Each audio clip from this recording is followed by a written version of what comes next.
শিক্ষার আলোকে আরও সুদূর প্রসারী করতে এবং ছাত্রীদের বিদ্যালয়ে যাতায়াত সহজ ও নিরাপদ করে তুলতে বুধবার মেলাঘর তেলকাজলা দ্বাদশ শ্রেণী বিদ্যালয়ে অনুষ্ঠিত হল এক বর্ণাঢ্য অনুষ্ঠান।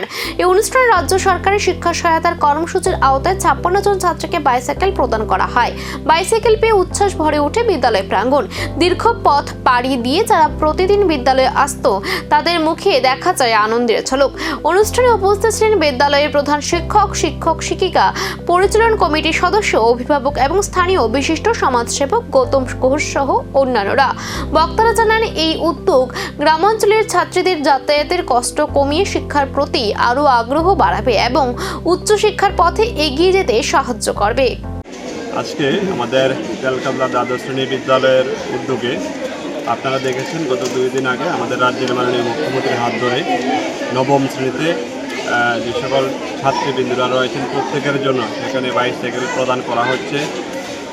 সেটাকে প্রাথমিক করে আজকে আমরা আমাদের তেলকাজলা দ্বাদশ শ্রেণী বিদ্যালয়ের প্রধান শিক্ষকের উপস্থিতিতে এবং আমাদের পঞ্চায়েত সমিতির সম্মানীয় সদস্য শ্রীমতী দুর্গা দাস মহোদয়ের উপস্থিতিতে রাজ্যে সেখানে ৪১,৮০০ ছাত্রী বোনকে সেখানে বাইসাইকেল দেওয়া হচ্ছে। তৎসঙ্গে আমাদের এই বিদ্যালয়েও প্রায় 56 ছাত্রীকে সেখানে বাইসাইকেল প্রদান করা হচ্ছে।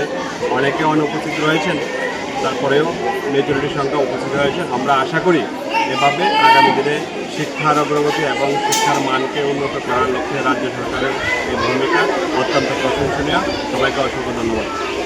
ছাত্রীরা জানায়, এই বাইসাইকেল তাদের জীবনে নতুন উদ্দীপনা এনে দিয়েছে এবং এখন তারা আরও সহজে বিদ্যালয়ে পৌঁছতে পারবে। চাকার গতি কি বদলাবে ভবিষ্যৎ, শিক্ষার পথে কি খুলছে নতুন দিগন্ত।